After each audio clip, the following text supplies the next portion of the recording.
Hello दोस्तों, तो आपका स्वागत है आपके अपने चैनल टेक्निकल स्टडी पॉइंट पे। और आज हम जानेंगे जो व्हेल आर्टिशियन का आंसर की रिलीज़ हो गया है, जो कि आज है आपका 10 अक्टूबर। और पेपर जो हुआ था आपका 8 अक्टूबर को पेपर हुआ था। ये आपका फिटर ट्रेड का है, बाकी ट्रेडों का भी धीरे धीरे करके एक एक करके अपलोड कर दूंगा, है ना। सो इसमें देखेंगे आपके जो आंसर दिए गए हैं व्हेल की ओर से और आपके ओर से जो दिया गया था। जैसे ये इस साइड में जो है ये आपका जैसे क्वेश्चन आईडी और ये दिख रहा है, तो इसमें आपका है आपका जो आपने आंसर दे रखा है। ये व्हेल ने जो ग्रीन कलर का इसके अंदर दिखा रखा है, ये व्हेल ने मान रखा है आंसर, है ना। तो जो भी क्वेश्चन ऐसे लगेंगे कि आपको ऑब्जेक्शन के लायक हैं, तो मेरे साइड से जो लगे हैं मैं उनको बता दूंगा। उसके बाद भी आपको डाउट लगता है तो आप ज़रूर उन चीज़ों को डाल सकते हैं। बाकी एक आपका शॉर्ट वीडियो डाल दिया हो, तो आपको आंसर की कैसे डाउनलोड करना है उसका लिंक जो है आपका टेलीग्राम चैनल पे डाल दिया हूँ, तो वहाँ से आप उस चीज़ को अपना आंसर की जो है चेक कर सकते हैं ना। और ऑब्जेक्शन कैसे डालना है, आपका क्वेश्चन आईडी उसका भी बाकायदा मैं एक वीडियो बना दूंगा, जिसमें आपको ऑब्जेक्शन कैसे डालना है उसके बारे में दिखा दूंगा ये वीडियो करने के बाद। सो ये फिटर ट्रेड का है। देन बाकी जो ट्रेड हैं उनका भी क्वेश्चन देखेंगे ना, आंसर की का सारा डिटेल देखेंगे, और जो ऑब्जेक्शन डालने वाले क्वेश्चन होंगे उनके बारे में देखेंगे। उसके बाद भी कुछ आपको डाउट रहता है तो ज़रूर आप उसको कमेंट में लिखिएगा, उसका भी जवाब दे दिया जाएगा आपको। सो बेसिकली इसमें देखते हैं, तो ये थोड़ा जूम कर देता हूँ। तो यहाँ पे ये आपका है भारत हेवी इलेक्ट्रिकल लिमिटेड, ये आपका पार्टिसिपेट आईडी का है। नाम जो है इसमें आपका ब्लैंक कर रखा है जो है। फिर उसके बाद आपका टेस्ट सेंटर जो है ये तेजस ऑनलाइन एग्जामिनेशन सेंटर है। देन टेस्ट डेट दे रखा है ये आपका 8 से 8/10/2025। टेस्ट टाइम जो था 2 से 3:30 का है। इसमें आपको डाउट होगा कि बहुत से लोगों से पता चला कि 15 मिनट एक्स्ट्रा इसमें मिल गया था बाद में, तो अब वो भेल उस चीज़ के बारे में बताएगा क्लियर, क्योंकि उसकी जानकारी नहीं है।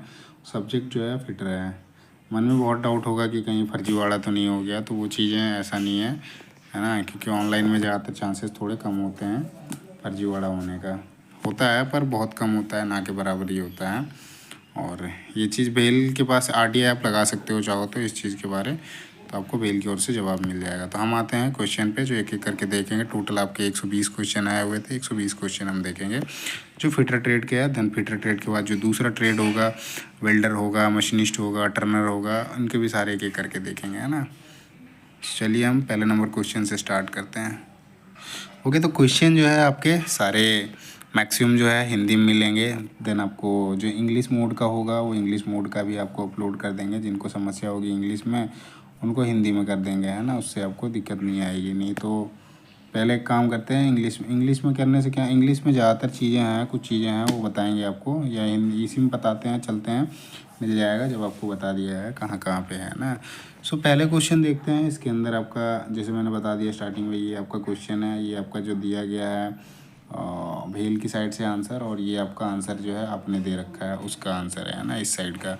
ये आपने आंसर D जैसे सेलेक्ट कर रखा है ना। बाकी ऑप्शन आईडी है ना, स्टेटस दे रखा है, आंसर कौन सा दिया है और कौन सा सही है। सो पहला क्वेश्चन जैसे देखते हैं, तो इसमें पहला क्वेश्चन है औद्योगिक colour coding, industrial colour coding में जो प्राथमिक उपचार पेटी होती है, मतलब फर्स्ट एड बॉक्स होता है, वो सुरक्षा उपकरणों को चिह्नित करने के लिए किस रंग का उपयोग किया जाता है। तो इनने मान रखा है आपका हरा, और इनने दिया है आंसर जो दिया है वो आपका D दे रखा है। तो इनका जो है गलत हो गया, है ना। तो यहाँ गलत में जो है आपका 0.25 मार्क्स जो है नेगेटिव है, और सही होने पे 1 नंबर है ना। सो इनका क्वेश्चन ये आपका हरा जो है वो निम्मी के अकॉर्डिंग पढ़ोगे तो आपका हरा ही दिया हुआ है। सो ये आपका सही है ना। सेकंड क्वेश्चन में आते हैं। तो इसमें क्वेश्चन जो है आपका what is the main application of oil hole drill, है ना। इससे मेन एप्लीकेशन पूछ रखा है ऑयल होल ड्रिल का मतलब जो ड्रिल होता है ना जिसमें ऑयल होल होता है, तो वो किस लिए होता है, तो डीप होल ड्रिल के लिए होता है ना। जहाँ पे ज़्यादा गहराई में होल करना होता है ना, वहाँ पे आपको होल मिलेगा ड्रिल बीट के बीच में ही मिलता है ना। सो D भी इन्होंने दे रखा है और सही उत्तर है। इसमें जैसे इनलार्ज करने का काम है, तो वो आपका इसमें बोरिंग का हो जाता है। बोरिंग में आपका होल को जो है बड़ा किया जाता है ना। बाकी मल्टीपल होल ड्रिलिंग, ये तो आपका गैंग ड्रिलिंग मशीन में जैसे मल्टीपल सक्सेसिव ऑपरेशन होता है ना, उसके इसमें होता है। जो मल्टीपल डाया वाले होते हैं, मल्टीपल स्पिंडल वाले होते हैं, वहाँ पे ऐसी चीज़ें करी जाती है। थर्ड क्वेश्चन देखते हैं। इसमें आपका क्वेश्चन है what material is typically use to manufacture hole gauges. So hole gauges बनाने के लिए जो होता है ना, कौन सा मटेरियल इस्तेमाल किया जाता है उसके बारे में पूछ रहा है। तो हार्डन्ड स्टील जो है यही आपका सही उत्तर है, ये मान रखा है ना। 4 नंबर क्वेश्चन आते हैं। तो इसमें आपका क्वेश्चन देखोगे, निम्नलिखित में से कौन सा वर्तुल आरा सर्कुलर शो का कार्य नहीं है। तो सर्कुलर शो का कार्य कौन सा नहीं है उसके बारे में पूछ रखा है। सो टैपिंग जो है ना, ये सर्कुलर शो का काम सही, मतलब सर्कुलर शो से हम नहीं कर सकते हैं ना। तो बी जो है आपका सही उत्तर है, और इन्होंने भी दे रखा है। देन आते हैं 5वें नंबर में। इसमें आपका जो क्वेश्चन है, स्नेहन सर्वेक्षण के दौरान सही स्नेहक अनुप्रयोग सुनिश्चित करने के लिए सबसे अच्छी विधि क्या है। तो आपका ये स्नेहन चार्ट का उपयोग करना और स्नेहन विधियों को स्पष्ट रूप से चिह्नित करना। तो ये आपका सही उत्तर है ना। जो ऑब्जेक्शन के क्वेश्चन होंगे उसके बारे में बता दूंगा जब क्वेश्चन मिलेगा, देना ना। देन आते हैं 6ठे नंबर पे। तो इस पर आपका क्वेश्चन है, बेंच ग्राइंडर का मुख्य उद्देश्य क्या है। तो बेंच ग्राइंडर का मुख्य उद्देश्य पूछ रखा है। सो इसमें आपका धातु के औजारों का घर्षण और तीक्ष्ण आकार देना, ये आपका सही उत्तर हो जाएगा। 7 नंबर क्वेश्चन में आते हैं। तो इसमें आपका क्वेश्चन है, प्रत्येक फीलर गेज लीप पर सामान्यतः कौन सी सूचना अंकित होती है। तो फीलर गेज जो आपका होता है इस तरह का, इसमें आपका पूछ रखा है जो लीप पे जो होती है ना, लीप यही आपका लीप होता है, इसमें जो लिखी होती है तो इसकी मोटाई जो होती है ना वो लिखी हुई होती है। प्रत्येक लीप की मोटाई जो है वो लिखी हुई होती है। तो आपका डी जो है आपका राइट आंसर है। देन आते हैं 8 नंबर क्वेश्चन। तो इसमें आपका क्वेश्चन है, निम्नलिखित में से कौन सा सेंसिटिव ड्रिलिंग मशीन का एक भाग नहीं है। तो सेंसिटिव ड्रिलिंग मशीन का भाग नहीं है। सो कैरेज जो है ये आपका लेथ मशीन का पार्ट होता है ना। सो आपका बी जो है आपका राइट आंसर हो जाएगा। 9 नंबर क्वेश्चन आते हैं। इसमें आपका क्वेश्चन है, असमान कर्तन कोण और असीमित बिंदु कोण वाले ड्रिल के आउट ऑफ लाइन चलने पर संभवतः किस प्रकार का छिद्र बनेगा। मतलब ये जैसे आप ड्रिलिंग कर रहे हो और उसका जो बिंदु कोण है अनियमित, मतलब असीमित है, और साथ ही जो आपका कटिंग एज जो है वो भी असीमित है ना, ये आउट ऑफ लाइन चल रहा है, तो उस केस में आपका होल जो है वो बड़ा बनता है ना। बी जो है आपका सही उत्तर है, और सॉरी सी जो है सही उत्तर है। इनने भी आपका सी में लगा रखा है। 10 नंबर क्वेश्चन आते हैं। इसमें आपका क्वेश्चन है, डिजिटल माइक्रोमीटर में एक क्षणदीप्त डिस्प्ले फ्लैशिंग डिस्प्ले दर्शाता है। तो जो माइक्रोमीटर होता है ना, डिजिटल माइक्रोमीटर, तो उसमें पूछ रहा है कि जो डिस्प्ले होता है ना वो आपका ब्लिंक करता है, फ्लैशिंग करता है। तो कब करता है, जब बैटरी ख़त्म हो जाती है तभी करता है। तो ये आपका भेल जो मान रखा है यही आपका सही उत्तर है ना। 11 नंबर क्वेश्चन में आते हैं। तो इसमें आपका क्वेश्चन है कि वर्नियर माइक्रोमीटर में वर्नियर स्केल क्या देता है। सो वर्नियर माइक्रोमीटर में जो वर्नियर स्केल होता है ना उसमें आपका थिम्बल स्केल डिवीजन का अंश भाग होता है। सो यही आपका सही उत्तर है ना। 12 नंबर क्वेश्चन में आते हैं। इसमें आपका क्वेश्चन है, वर्नियर कैलिपर के अल्पतमांक की गणना का सूत्र उपयोग की जाती है और वर्नियर कैलिपर का अल्पतमांक, देखो इसमें आपका 1 MSD माइनस 1 VSD होता है, लेकिन उसका लिस्ट काउंट भी ध्यान रखना बहुत ज़रूरी है ना। बहुत से लोग जो हैं ये मार दिए होंगे 0.01 वाला। तो ये आपका 0.1 जो है ना, ये डायल लगा के इतना होता है। तो और 0.1 का होता है एक्चुअली, इससे रिलेटेड बाकी ऐसे आप जाओगे तो 0.02 कह के कहोगे, है ना। वर्नियर कैलिपर जैसे यहाँ पर डिजिटल तो लिख नहीं रखा है, सो ऐसे देखोगे खाली वर्नियर कैलिपर का तो इतना होता है। आप चाहो तो इसमें भी लगा सकते हो, बाकी आपका ऑब्जेक्शन लगाना चाहते हो तो इस पर आप बेशक लगा सकते हो, क्योंकि 0.01 का 0.1 का जो होता है वो आपका डायल के साथ आता है ना। ऐसे नॉर्मली देखोगे तो आपका जैसे आप 24 का आता है 50 का रखोगे, है ना, 49/50 का आता है, 24/25 का लेते हो तो 1 माइनस 24/25 करोगे, है ना, तो 1/25 करोगे तो ये आपका 0.025 आ जाएगा, है ना।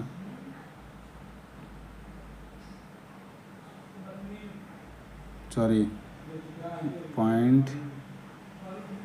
0.4 आ जाएगा, है ना, 0.1 है। सो ये आपका डिजिटल जो माइक्रोमीटर, डिजिटल कह रहा हूँ, जो डायल वर्नियर कैलिपर होता है ना, या डिजिटल वर्नियर कैलिपर, उसमें ये होता है। पर उसमें भी यही फार्मूला होता है 1 MSD माइनस 1 VSD का, उसके कारण इन्होंने बी मान रखा है और यही आपका सही मान रखा है। अब चाहो तो इसमें आप बेशक लगा सकते हो कि आपका जो डेटा दिया गया है वर्नियर कैलिपर का, ये डिजिटल या फिर डायल करके नहीं लिखा गया है, और वर्नियर कैलिपर के हिसाब से हम जो क्वेश्चन समझ रहे थे वो आपका एनालॉग टाइप का समझ रहे थे। ऐसा करके आप चाहो तो लगा सकते हो, है ना। यदि जिन्होंने गलत ये मार रखा होगा कि 1 MSD माइनस 1 VSD और ये 0.01 mm वाला, है ना, क्योंकि ये जो लिस्ट काउंट होता है ना आपका माइक्रोमीटर का होता है। चलो 13 नंबर क्वेश्चन में आते हैं। तो इसमें आपका क्वेश्चन, निम्नलिखित में से कौन सा उपकरण अथवा उसका भाग ऑक्सी एसिटिलीन कर्तन ऑक्सीजन एसिटिलीन कटिंग में प्रयुक्त नहीं किया जाता है। सो ऑक्सी एसिटिलीन गैस कटिंग में जो होता है आपका इलेक्ट्रोड का इस्तेमाल नहीं किया जाता है ना। डी जो आपका राइट आंसर है, सही उत्तर दिया है ना। 14 नंबर क्वेश्चन आते हैं, इसमें आपका क्वेश्चन है which of the following is common cause of assembly failure. Assembly failure का मेन मतलब कॉमन जनरल केस पूछ रखा है, तो बोल्ट टाइट नहीं होता है ना, मतलब जितना टाइट करना है उतना टाइट नहीं करते हो ना, उस केस में आपका फेलियर होता है ना। सो ये जो आपका राइट आंसर है। 15 नंबर क्वेश्चन आते हैं, इसमें आपका क्वेश्चन है निम्नलिखित में से कौन सा प्राकृतिक अपघर्षक पेशन प्रक्रिया मतलब ग्राइंडिंग प्रोसेस में उपयोग किया जाता है।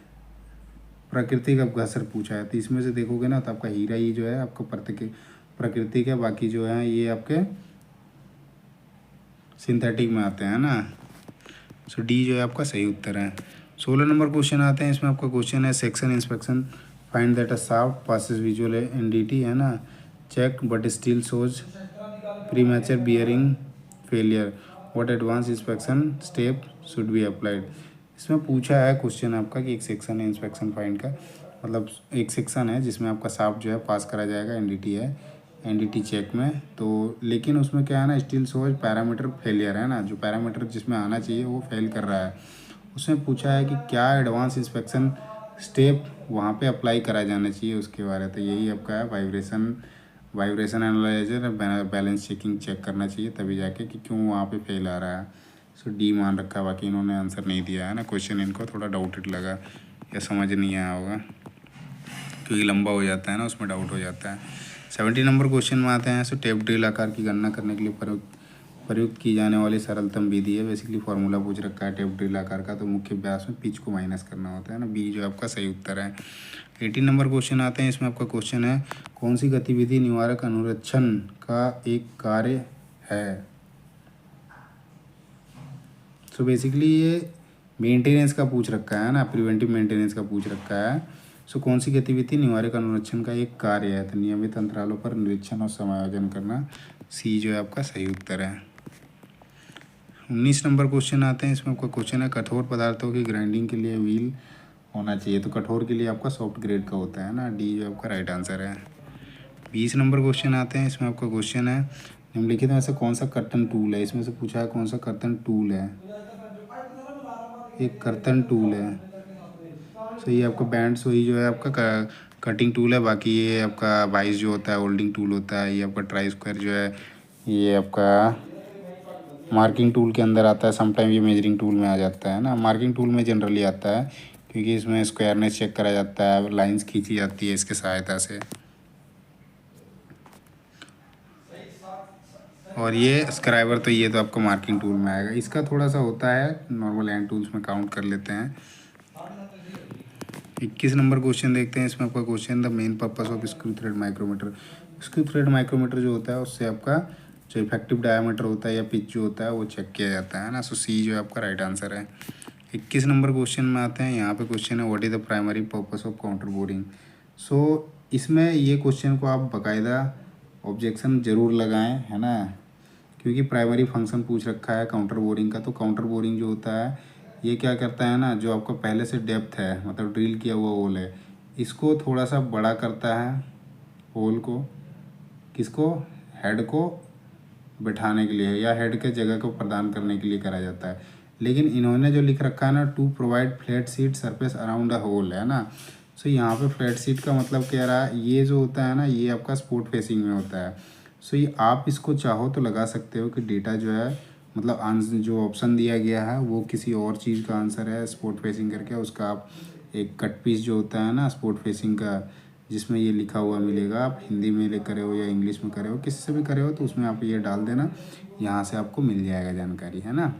और इस चीज़ का आपको नंबर हो सकता है, नंबर आपको मिल जाएगा, तो इस चीज़ पे आप ज़रूर लगाना primary purpose of counter boring का जो लिख रखा है, क्योंकि ये डेटा सफिशिएंट नहीं है। चलिए नेक्स्ट क्वेश्चन में आते हैं 23 नंबर में। तो 23 नंबर जो क्वेश्चन है प्रवेदन में प्रयुक्त ड्रिल होल्डिंग डिवाइस। अच्छा इसमें आपको एक डाउट होगा जिन्होंने अब जैसे यहाँ पे सही इनने मार रखा है डी है ना, तो इनको डाउट होगा कि ऐसा ही होता है बोल के। तो बिल्कुल देखो फ्लैट सीट का होता है ना कि, लेकिन उसमें जो आपका बुक में पढ़ोगे ना तो यहाँ फ्लैट सीट को लेकर वो नहीं लिखा होता है। उसके लिए होता है कि एक गिवन मतलब एक गहराई तक उसको जो सॉकेट हेड होता है ना उसको बैठाने के लिए वहाँ पे जगह बनाई जाती है ना। अब यहाँ पे वो तो लिख रखा है, इसका मतलब थोड़ा सा समझ में आ रहा होगा कि फ्लैट सीट बैठा रखा है अराउंड ए होल, लेकिन चीज़ें जो होनी चाहिए, अब जैसे काउंटर बोरिंग हम करते हैं उसका मेन पर्पस होता है कि बोल्ट के स्थान के लिए, हम ऐसा तो नहीं कि फ्लैट सीट बनाने के लिए करते हैं। तो ये जो आंसर दे रखा है ना वो पूरा नहीं दे रखा है, जिसके कारण आप इसको बेसिकली ऑब्जेक्शन लगा सकते हो। नेक्स्ट क्वेश्चन पे आते हैं। तो 23 नंबर इसमें आपका क्वेश्चन है, प्रवेदन में प्रयुक्त तो ड्रिल होल्डिंग डिवाइस है ना।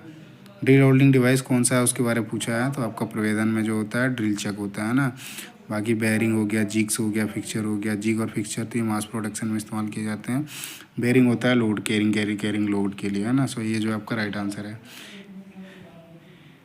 24 नंबर क्वेश्चन है, स्पैट ड्रिल का मुख्यतः उपयोग पूछ रखा है। तो बड़े ड्रिल का छिद्र का मान रखा है इनने है ना। तो स्पेट ड्रिल जो होता है बड़े व्यास के छिद्र करने के लिए जनरली ये लकड़ी में या फिर पतली जो सीटें होती हैं ना उनमें इस्तेमाल किया जाता है। सो ये मान रखा है, ये सही मान रखा है। देन आते हैं 25 नंबर क्वेश्चन में, इसमें डिजिटल माइक्रोमीटर की एक्यूरेसी पूछ रखा है। तो आपका 0.001 बी जो है आपका राइट आंसर है। 26 नंबर क्वेश्चन आते हैं, इसमें आपका क्वेश्चन है what is the primary objective of metal hardening. तो मेटल हार्डनिंग का मेन पर्पस क्या होता है, तो हार्डनेस और स्ट्रेंथ को बढ़ाने के लिए होता है ना। सो पहला ही जो है आपका सही उत्तर है।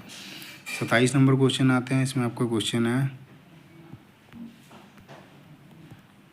निम्नलिखित में से कौन सा सार्वविक पृष्ठ प्रमापी यूनिवर्सल सरफेस गेज का एक भाग नहीं। यूनिवर्सल सरफेस गेज में जो होता है ना इसमें चक नहीं होता है ना, बाकी स्नग होता है, रोकर आर्म होता है, स्क्राइबर होता है। सो सी जो है आपका सही उत्तर है।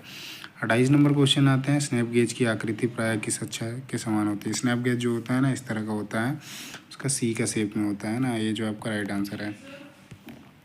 29 नंबर क्वेश्चन देखते हैं, इसमें आपका क्वेश्चन है which activity based represent autonomous maintenance by operator. तो इसमें पूछा है कि कौन सा एक्टिविटी जो है बेस्ट मतलब बढ़िया तरीके से दिखाने के लिए आपका जो मेंटेनेंस कर रहे हो उस चीज़ को ऑपरेटर के द्वारा जो दिखाया जाएगा वो कैसे दिखाया जाएगा।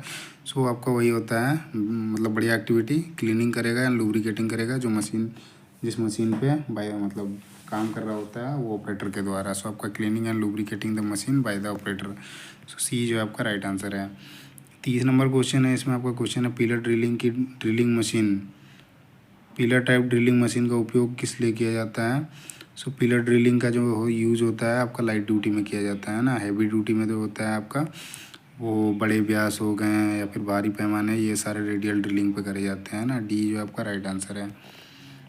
31 नंबर क्वेश्चन जो है which of the following so has continuous cutting ability. तो इसमें पूछा है कौन सा जो आरी होता है उसमें कंटिन्यूअस कटिंग एबिलिटी होता है। तो बैंड सो जो है आपका राइट आंसर है ना। पेल ने भी यही मान रखा है, इनने भी यही रखा है। तो ये दे रखा है ना, ये थोड़ा गलत है, बैंड शो होता है इसमें आपका, ठीक है। तो सी जो आपका सही उत्तर हो जाएगा। सर्कुलर शो माइंड में आएगा, जैसे इधर ये रख रहा है सर्कुलर शो में आपका कंटिन्यूअस कटिंग एबिलिटी नहीं होता है। बुक में आप पढ़ोगे तो आपका बैंड शो ही मिलेगा ना। बैंड शो जो आपका सही उत्तर है।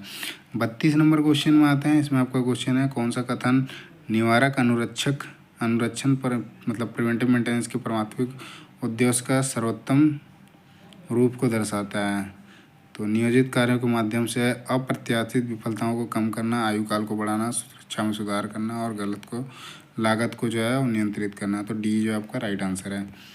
33 नंबर क्वेश्चन में आते हैं, इसमें आपको क्वेश्चन है अत्यधिक प्रभरण फीड है ना। अत्यधिक यदि फीड देते हो असामान्य सिरा प्रणोद मतलब एंड थ्रस्ट स्थापित करता है ड्रिल का पर इसका क्या प्रभाव पड़ेगा। तो अत्यधिक जब प्रभरण या असामान्य सिरा छेद होगा उस टाइम पे ड्रिल पर जो होता है क्या प्रभाव पड़ेगा उसके बारे में पूछ रहा है। तो आपका छेनी नोक और कर्तन किराने जो है वो टूट सकते हैं, मतलब चीजल पॉइंट और कटिंग लिप्स जो है वो टूटते हैं ना। तो बी जो आपका सही मान रखा है और सही उत्तर है ना। 34 नंबर क्वेश्चन आते हैं, इसमें आपको क्वेश्चन है आसन चूड़ियों में संगत बिंदुओं के बीच अक्ष के समांतर मापी गई दूरी को क्या कहते हैं। सो मतलब ये आपका कह रहा है ये जैसे इसमें क्या है संगत बिंदुओं के बीच इसके और इसके बीच, तो ये इसकी डिस्टेंस जो है ना समांतर दूरी पूछ रहा है ना, तो इसको क्या बोलते हैं। तो ये आपका पिच होता है। सो आपको पिच दे रखा है, सही उत्तर दे रखा है सी। अगले क्वेश्चन पे आते हैं हम 35 नंबर क्वेश्चन। तो साइन बार का उपयोग मुख्यतः किस लिए किया जाता है। सेटिंग करा जाता है एंगल का और चेकिंग करा जाता है ना। कोनों की जांच और सेटिंग करने के लिए जो होता है साइन बार का इस्तेमाल किया जाता है। तो पहला जो आपका राइट आंसर है। नेक्स्ट क्वेश्चन आते हैं 36 नंबर, इसमें आपका क्वेश्चन है ग्राइंडिंग व्हील में बॉन्ड का उपयोग निम्नलिखित में से किसके लिए किया जाता है? तो अपघर्षी कणों को एक साथ बांधने के लिए जो होता है बॉन्ड का इस्तेमाल किया जाता है ग्राइंडिंग व्हील में। सो ये जो है आपका राइट आंसर है। अगले क्वेश्चन पे आते हैं 37 नंबर। इसमें आपका क्वेश्चन है what is the main objective of tempering steel. तो स्टील को जो टेम्परिंग करने का मेन ऑब्जेक्टिव होता है वो क्या होता है? तो आपका ब्रिटलनेस को घटाना होता है, और इसमें खाली ब्रिटलनेस को घटाना, तो आपका डी जो है आपका राइट आंसर है ना। ब्रिटलनेस को घटाने के लिए ही आपका टेम्परिंग करा जाता है और थोड़ा सा टफनेस डालने के लिए। 38 नंबर क्वेश्चन में देखते हैं what is the first step in visual survey of machine section. तो मशीन सेक्शन में जो होता है विजुअल सर्वे करने का जो पहला स्टेप होता है वो क्या होता है? तो वहाँ पे कहीं पे भी आपका लूज पार्ट लीक्स है या कुछ अबनॉर्मल साइंस दिख रहा है तो उस चीज़ को करना जो होता है ना मशीन सेक्शन में पहली प्रायोरिटी या फर्स्ट स्टेप होता है। सो सी जो है आपका राइट आंसर है। नेक्स्ट क्वेश्चन देखते हैं 39 नंबर। इसमें आपका क्वेश्चन है limit gauge are mainly use to. So limit gauge जो होता है ना किस लिए यूज किया जाता है उसके बारे पूछ रहा है ना। तो लिमिट गेज जो होता है check whether parts meet dimensional tolerance. Dimensional tolerance में without indicator the actual size, तो ये चीज़ है। और सो बी जो मान रखा है ना इसमें थोड़ा सा है कि check whether the parts meets dimensional tolerance without indicating the actual size. तो एक्चुअल साइज उसमें होता है दिया हुआ है ना। इसमें जैसे सी में लिख रखा है measure the precise size of part using scale, है ना।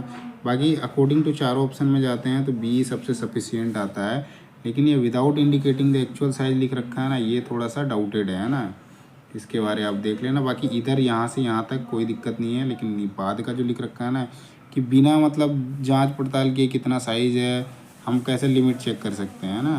तो डायमेंशनल उसका होता है कि जैसे आपका प्लग गेज होता है, लिमिट गेज में प्लग गेज रिंग गेज होते हैं उनके साइज़ लिखे हुए होते हैं 10 mm का है, 8 mm का है, 5 mm का है, जो भी आपका साइज़ होगा उसमें फिर आपका टॉलरेंस दिया जाता है 5 mm 5 माइक्रोन्स का, 10 माइक्रोन्स का ऐसे दिया रहता है ना। द नेक्स्ट क्वेश्चन आते हैं 40 नंबर।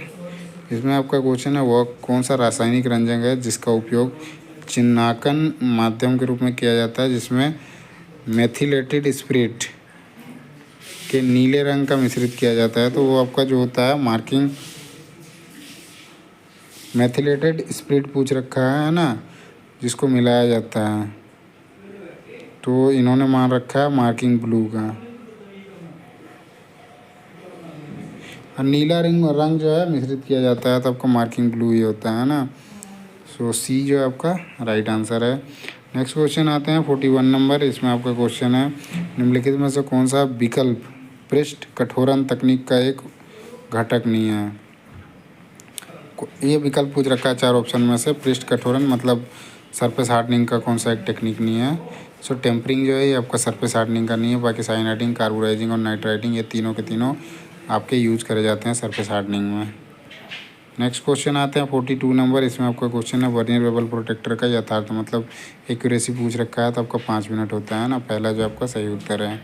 43 नंबर क्वेश्चन आते हैं। इसमें आपका क्वेश्चन है वर्नियर कैलिपर का उपयोग करके निम्नलिखित में किसे मापा जाता है। तो वर्नियर कैलिपर का उपयोग करके आप इन चार ऑप्शन में से डेप्थ मेजरमेंट कर सकते हैं ना। सो आपको डी जो है राइट आंसर है। बाकी विड्थ भी मेजर करते हैं उससे, है ना, डायमीटर भी निकालते हैं। तो जो ऑप्शन दे रखा है उसके हिसाब से डेप्थ जो है आपका राइट आंसर है।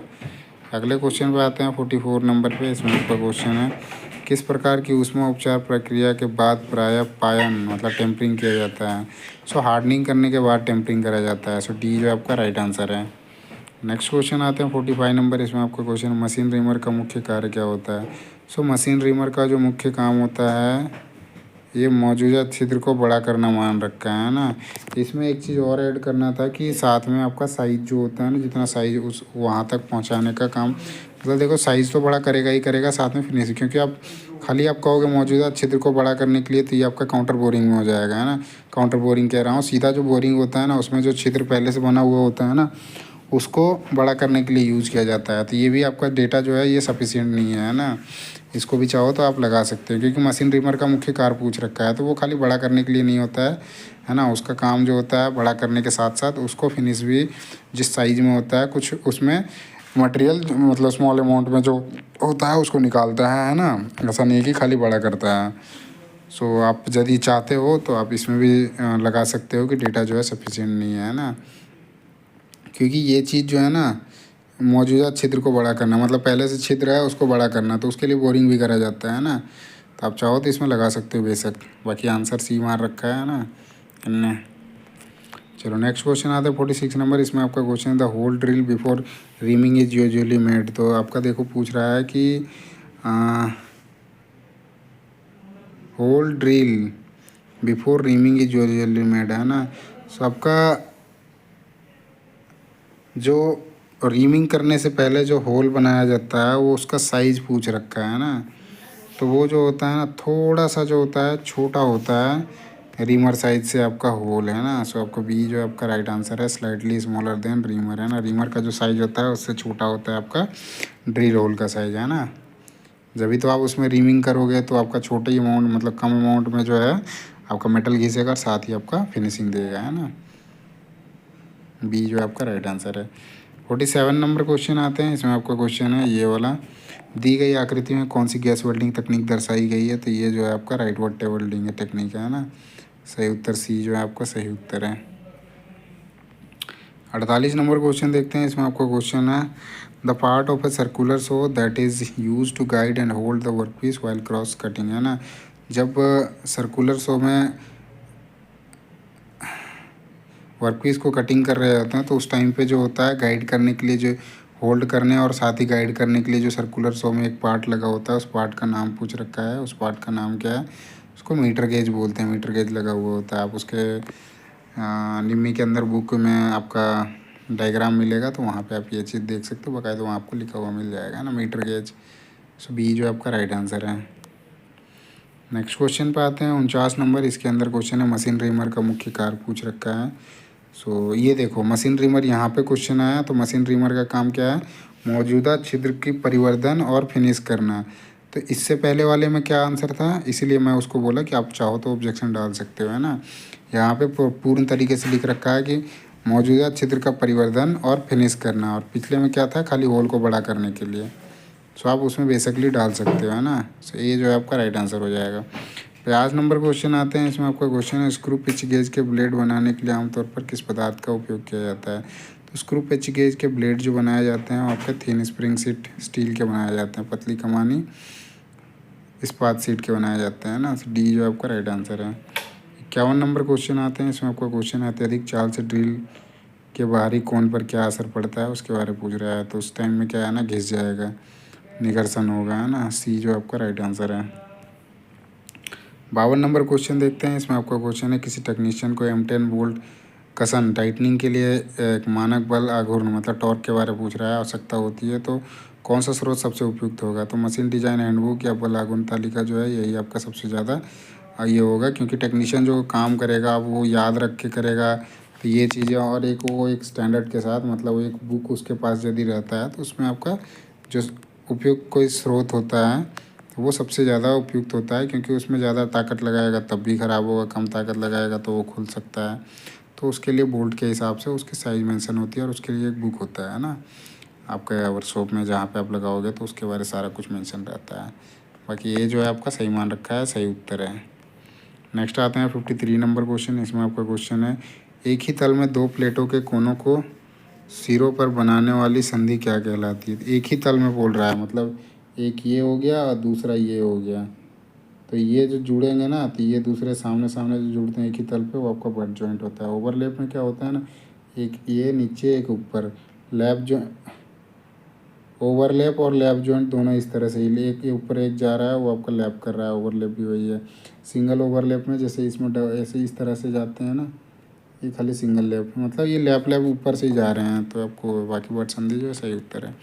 54 नंबर क्वेश्चन में आते हैं। इसमें आपका क्वेश्चन है शक्ति संचलन मतलब पावर हैमर का जो उपयोग होता है प्राथमिक रूप से किस प्रकार के कार्यों के लिए किया जाता है। तो पावर हैमर जो होता है फोर्जिंग शॉप में अब लगा हुआ होता है, फोर्जिंग के लिए यूज किया जाता है। सो डी जो है आपका राइट आंसर है। नेक्स्ट क्वेश्चन में आते हैं। सो 55 नंबर क्वेश्चन है। इसमें आपका क्वेश्चन है ब्लू मैचिंग में प्राय इस्तेमाल की जाने वाली रंजक सामग्री होती है। तो ब्लू मैचिंग में जो होता है पर्शियन ब्लू का इस्तेमाल किया जाता है। डी जो आपका राइट आंसर है। 56 नंबर क्वेश्चन देखते हैं ग्राइंडिंग व्हील को माउंट करने से पहले रिंग टेस्ट का उद्देश्य होता है। सो ग्राइंडिंग व्हील को माउंट करने से पहले रिंग टेस्ट करने का जो मेन उद्देश्य होता है उसमें क्रैक्स देखना होता है, कहीं क्रैक्स वगैरह तो नहीं है, व्हील में दरार है ना। सो ये जो आपका राइट आंसर है। नेक्स्ट क्वेश्चन आते हैं 57 नंबर। इसमें आपका क्वेश्चन है निम्नलिखित में से कौन सा चूड़ी अंतराल प्रमापी स्क्रू पिच गेज का एक कार्य नहीं है। तो स्क्रू पिच गेज का जो काम है ये आपका इफेक्टिव डायमीटर है, प्रभावी व्यास को मापना, ये आपका स्क्रू पिच गेज का नहीं, स्क्रू थ्रेड माइक्रोमीटर का काम है ना। सो बी जो है आपका यही आपका कार्य नहीं है। स्क्रू पिच गेज से हम बाकी सारे कुछ कर सकते हैं, चूड़ियों का प्रोफाइल चेक कर सकते हैं, अंतराल चेक कर सकते हैं, पिच है ना, साथ ही आपका मीटर और इंच दूरियों को भी भेद करना है। सो बी जो है आपका सही उत्तर हो जाएगा।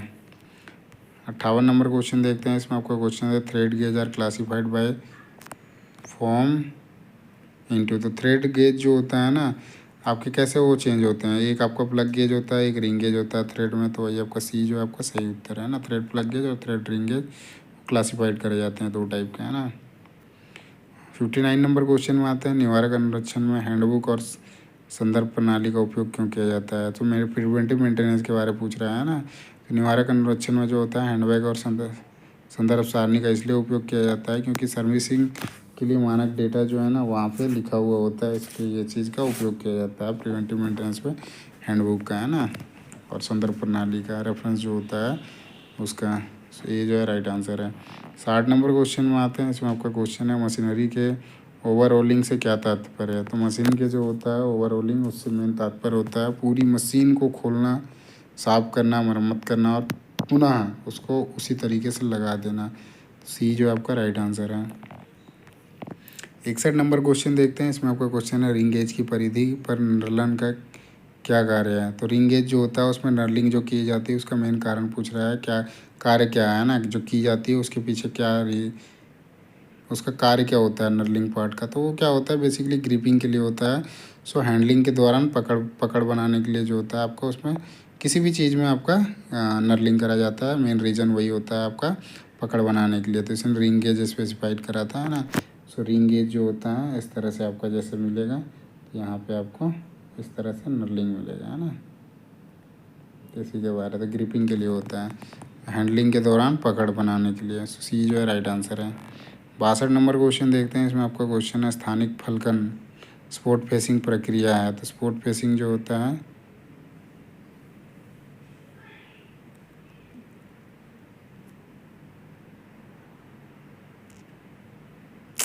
अच्छा, ये जो आप जब हिंदी में देखो इसमें लिख रखा है ना स्थानिक फलकन, मतलब स्पोर्ट फेसिंग प्रक्रिया किससे करा जाता है का प्रयोग करके करा जाता है ना। तो स्पोर्ट फेसिंग जो होता है ना ये काउंटर बोर टूल से ही किया जाता है। हिंदी में जो है ये बाकायदा सही तरीके से लिख रखा है, लेकिन आप इसको इंग्लिश में पढ़ोगे ना तो काउंटर बोर जो इसमें प्राइमरी वर्क का लिख रखा है, प्राइमरी वर्क का है ना, प्राइमरी वर्क जो होता है जिसमें आपका जैसे स्पोर्ट फेसिंग लिख रखा है तो इसमें आप काउंटर बोर्ड टूल से आपका ऐसा हिंदी में जो है सही आ रहा है। इस तरह से एक क्वेश्चन और मिलेगा जब आप इंग्लिश में इसका इंग्लिश में मेथड पढ़ोगे तो उसमें जो होता है ना काउंटर बोर्ड टूल से जो होता है ना खाली स्पोर्ट फेसिंग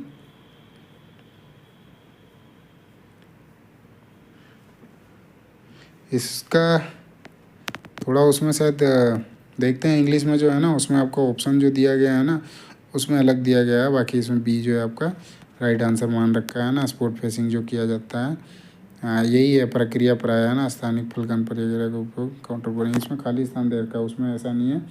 इसमें जो पूछ रखा है काउंटर बोर्ड टूल से जो होता है बेसिकली काम क्या करते हैं उसके बारे में पूछ रखा है ना। चलो वो मिलेगा जब इंग्लिश का बताएंगे उसमें है ना, बाकी इसमें मान रखा है इसने काउंटर बोर्ड टूल का।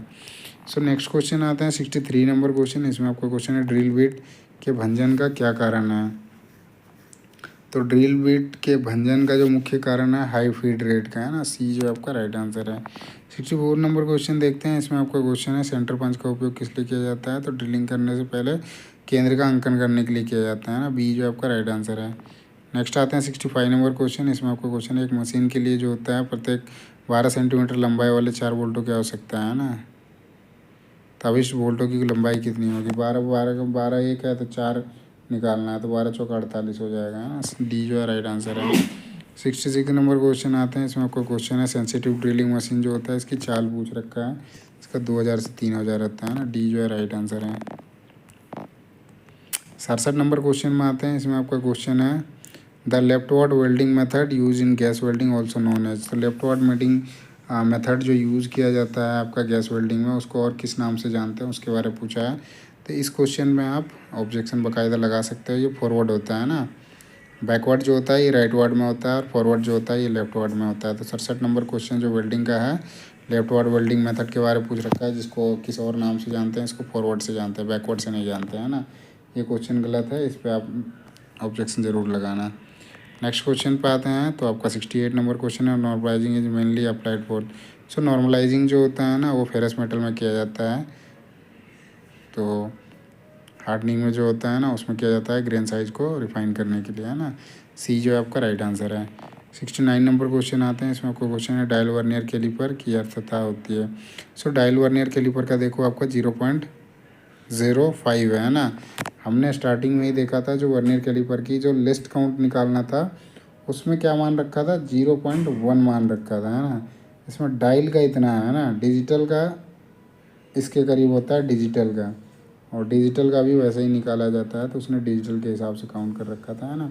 इसमें बाकायदा लिख रखा है डायल का, नहीं तो फिर 0.1 भी हो जाता है। आप चाहो तो इसमें भी, इसमें तो होगा ही होगा, ये सही होगा। बाकी जो पहले जो क्वेश्चन था ना डायल के लिए, हाँ वर्नियर कैलिपर का, जिसमें आपका लिस्ट काउंट निकालना था कि क्या क्या फॉर्मूला लगा था, उसमें आप बाकायदा चाहो तो आप इसी क्वेश्चन को वापसी आप वहाँ पे या लगा सकते हो कि लिस्ट काउंट आपने यहाँ पे कुछ और मान रखा है, वहाँ पे कुछ और मान रखा है, ऐसा करके आप कर सकते हो, है ना। 70 नंबर क्वेश्चन देखते हैं। 70 नंबर क्वेश्चन है इसमें आपका कि जो न्यूमेटिक हैमर होता है वायु चलित घन में घन ताड़न हैमरिंग की जो क्रिया कैसे प्राप्त की जाती है उसके बारे में पूछ रहा है। तो संपीड़ित वायु या भाप द्वारा। सो बी जो है आपका सही उत्तर है। तो न्यूमेटिक हैमर जो होता है किस चीज़ से ऑपरेट करा जाता है उसके बारे में पूछ रखा है ना। तो उसमें आपका एयर या फिर जो स्टीम होता है उससे ही उसको चलाया जाता है। तो बी जो आपका राइट आंसर है। नेक्स्ट जो आते हैं इंजीनियरिंग ड्राइंग और वर्कशॉप कैलकुलेशन का है। इसमें आपका क्वेश्चन है how the size of pipe design. तो उसका भाई इनर डायमीटर होता है और थिकनेस होता है ना। ये जो आपका राइट आंसर है।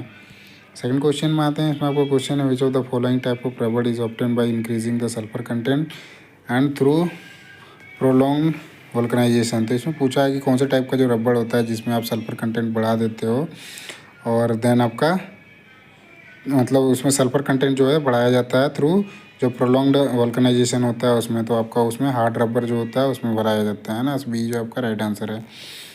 नेक्स्ट क्वेश्चन आते हैं। इसमें थर्ड नंबर, इसमें आपका इसका रूट मान पूछ रखा था, निकालोगे तो आपका 68 आता है ना। क्योंकि 4900 के करीब जो होता है ना 70 का होता है, तो उसके करीब ही यही है। आप निकाल के देखोगे तो 68 भी एग्जैक्ट नहीं है, थोड़ा सा इधर उधर होता है ना। 68 ही आ जाएगा, 68 है ना। तो डी जो है राइट आंसर है। 4 नंबर क्वेश्चन में आओगे तो इसमें आपका क्वेश्चन है what is the purpose using extension line in engineering drawing. तो इंजीनियरिंग ड्राइंग में जो एक्सटेंशन लाइन यूज किया जाता है उसका मेन पर्पस क्या होता है। सो एक्सटेंशन, जैसे एक्सटेंशन लाइन क्या होता है ना, ऐसे ऑब्जेक्ट बना दिया, यहाँ से जो ये दिया जाता है ना इसको एक्सटेंशन लाइन बोलते हैं। तो मेन डायमेंशन को दिखाने के लिए है ना, यहाँ पे ये आपका डायमेंशन लाइन हो जाएगा। सो आपका बी जो है राइट आंसर है ना। इसको बोलते हैं एक्सटेंशन लाइन और ये होता है डायमेंशन लाइन। नेक्स्ट क्वेश्चन आते हैं 5 नंबर। इसमें पूछ रखा है संभाव्य त्रिभुज के प्रत्येक कोण का मान। तो इसमें टोटल होता है आपका संभाव्य त्रिभुज में क्या होता है ना, तीनों भुजाएं तीनों कोण बराबर होते हैं, तो ये आपका 60 डिग्री होता है। पी जो है आपका राइट आंसर, सॉरी सी जो है राइट आंसर है। 6 नंबर क्वेश्चन देखते हैं।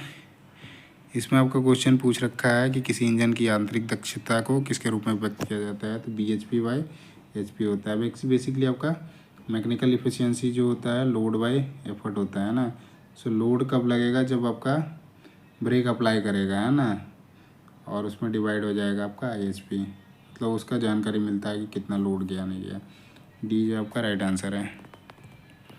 7 नंबर क्वेश्चन देखते हैं। इसमें आपको पूछा है तो निम्नलिखित में से कौन सा पेंसिल ग्रेड सबसे कठोर होता है। तो 9H जो होता है सबसे कठोर होता है, और इसमें आपका सॉफ्ट में B होता है ना। बाकी ये हार्ड पूछ रखा था तो 9H सही उत्तर दे रखा है। 10 नंबर क्वेश्चन आते हैं। इसमें आपका क्वेश्चन है pictorial drawing also known as. So pictorial drawing जो होता है इसको और किस नाम से जानते हैं, तो इसको 3 डायमेंशनल से ही जानते हैं ना। 3 डायमेंशनल से जानते हैं। उसके बाद आपका ओब्लिक होता है, ओब्लिक से जानते हैं, और एक आपका एक और नाम होता है इसका पिक्टोरियल ड्राइंग का, है ना। सो डी जो है आपका राइट आंसर है। 9 नंबर क्वेश्चन देखते हैं। प्रति इकाई समय में एक निश्चित दिशा में तय की गई दूरी को क्या कहते हैं? तो प्रति इकाई समय में है ना, एक निश्चित दिशा में तय की गई दूरी, मतलब ये डिस्टेंस हो गया और ये आपका टाइम हो गया, इसको क्या बोलते हैं? तो डिस्टेंस मतलब मीटर और ये आपका सेकंड, तो ये आपका किसका होता है? वेग का होता है, या वेलोसिटी जो होता है ना उसका होता है मीटर पर सेकंड। सो इसमें वेग मान रखा है ना, वेग जो आपका सही उत्तर है। 10 नंबर क्वेश्चन आते हैं। इसमें आपको क्वेश्चन है what will be the length of the side of a cube of its surface area 216, मतलब 216 सेंटीमीटर स्क्वायर। तो इसमें क्या पूछा? साइड ऑफ क्यूब है ना, ये आपका क्यूब है, इसका जो एक साइड है वो 6 सेंटीमीटर दिया हुआ है ना। सरफेस एरिया जो होता है 6a स्क्वायर होता है, इस फॉर्मूले में बैठाओ 6 इंटू ए स्क्वायर। ये मतलब ए स्क्वायर नहीं पता है हमें, बराबर 216, तो ए स्क्वायर इज इक्वल टू हो जाएगा 216/6, मतलब 36। ए स्क्वायर इज इक्वल टू 36, तो ये बराबर हो जाएगा √36, मतलब ये 6 हो जाएगा। तो 6 जो है आपका सही उत्तर है ना। 11 नंबर क्वेश्चन आते हैं। इसमें आपका क्वेश्चन है निम्नलिखित में से किस उपकरण का उपयोग उच्च परिशुद्धता वाली लंबवत रेखाएं खींचने के लिए सेट किया जाता है, कि उपयोग किया जाता है? तो इसमें पूछा है कि मतलब आपका लंबवत रेखाएं खींचनी है ऐसे या ऐसे, तो उसमें करना है तो जिसमें ज़्यादा परिशुद्धता होगी, ज़्यादा एक्यूरेसी होगी, तो कंपैरिजन सब में करते हैं ना, तो सेट स्क्वायर जो होता है इसमें सबसे ज़्यादा होता है ना। सो ये जो आपका सही उत्तर है। 12 नंबर क्वेश्चन देखते हैं। इसमें आपका क्वेश्चन है विमांकन में तिराग्र एरोहेड की लंबाई जो है चौड़ाई का जो अनुपात होता है, जैसे ये जो होता है इसके बारे में पूछ रहा है ना, तो ये आपका 3:1 का होता है। सो ये जो है आपका सही उत्तर है ना। ये यदि 1:3 भी होता है ना तब भी वही होता है, क्योंकि ये चीज़ आप जब ड्राइंग में पढ़ोगे ना तो 1:3 और 3:1 ये दोनों के दोनों मिलते हैं ना। नेक्स्ट क्वेश्चन आते हैं 13 नंबर। इसमें जो आपका क्वेश्चन है, यदि किसी वर्ग के विकर्ण की माप 10 सेंटीमीटर है तो वर्ग का क्षेत्रफल कितना होगा? ये आपका एक वर्ग हो गया है ना, इसकी चारों भुजाएं जो होती है बराबर होती है ना वर्ग का। इसका विकर्ण जो है ये 10 है और ये भी 10 हो जाएगा, तो मतलब ये 5 तो ये निकालना है ना, तो ये 5 का स्क्वायर 25 50,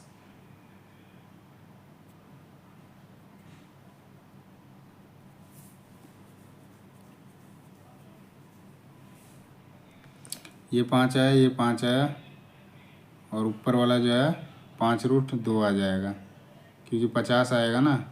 50 को जब आप तोड़ोगे ना, √50 को होती है 25 इंटू 2 करोगे रूट में, तो ये आपका 5√2 आ जाएगा है ना।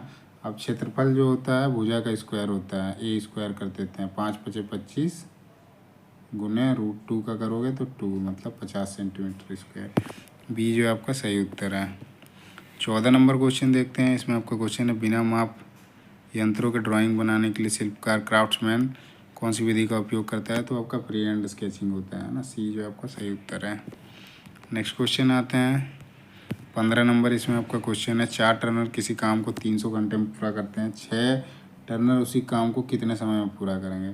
देखो 4 टर्नर जो है 300 काम कर रहे हैं ना, तो इसी का मतलब कि कोई काम होगा, तो मतलब ये जैसे इसको निकालता हूँ तो 1200 हो गया मान लिया जाए, तो ये टोटल काम हो गया। 4 बंदों को 300 घंटे लग रहे हैं कितने काम करने में? 1200 है ना।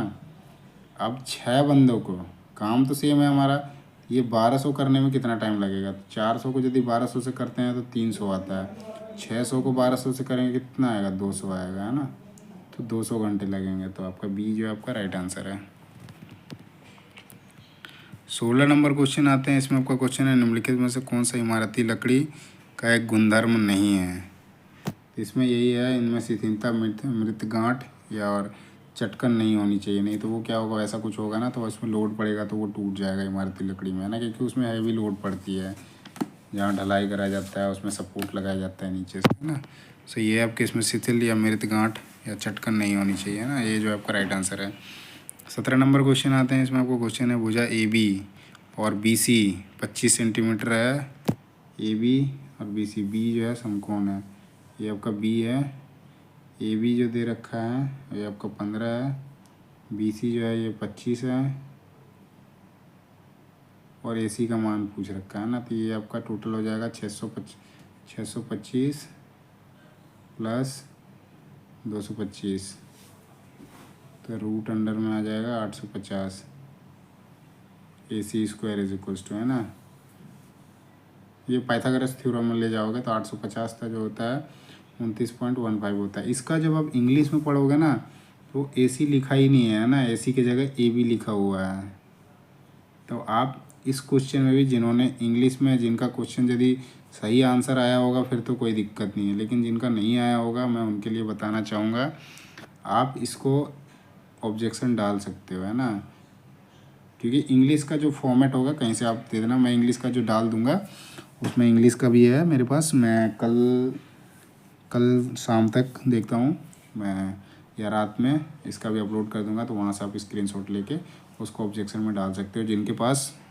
जिन्होंने हिंदी में कर रखा है और उनका यदि गलत हो रखा है उस केस में मैं बता रहा हूँ, यदि आपका आंसर गलत आया होगा उस केस में आप ऑब्जेक्शन डालना बाकायदा, आपको उसके नंबर मिल जाएंगे, है ना।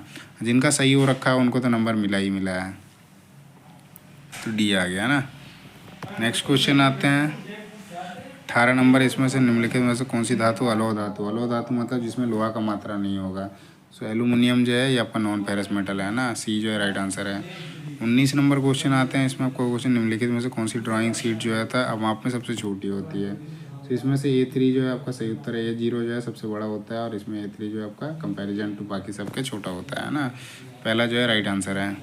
20 नंबर क्वेश्चन आते हैं। इसमें आपका क्वेश्चन है सीजीएस प्रणाली में मरकरी के घनत्व तो पूछा था, है ना, मरकरी का मान कितना होता है ग्राम पर सीसी में, तो आपका 13.56, ये सी डी जो है आपका राइट आंसर है। 21 नंबर क्वेश्चन में आते हैं। इसमें आपका क्वेश्चन है पारे मरकरी का क्वथनांक पूछ रखा है, डिग्री सेल्सियस में कितना होता है, तो 357.6 होता है ना, 356.7 होता ऐसे होता है, तो 357 अप्रोक्सीमेट मान रखा है, सो आपका सी बी जो है आपका राइट आंसर है।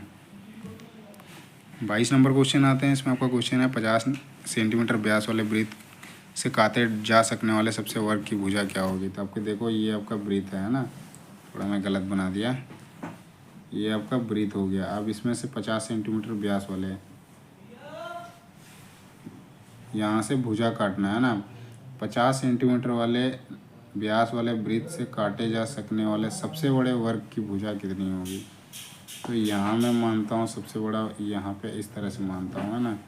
अब इसको काटना है तो यहाँ से मैं बीच से लूँगा एक रेडियस, तो ये 50 है तो ये कितना होगा 25 होगा, ये भी 25 होगा, ये 25 ये 25, तो ये आपका 625 प्लस 625, तो ये आ गया 1250, है ना, और 1235 जो होता है आपका 35 का स्क्वायर होता है, तो नियर बाई कितना आया 35 के करीब आएगा, तो आपका ये जो है आपका राइट आंसर है। आप निकाल के देख सकते हो, रूट करो इसको 1250 को तो आपका निकल के आ जाएगा ये, है ना, क्योंकि ये 50 है पूरा डायमीटर है, तो इसका रेडियस कितना होगा 25 होगा।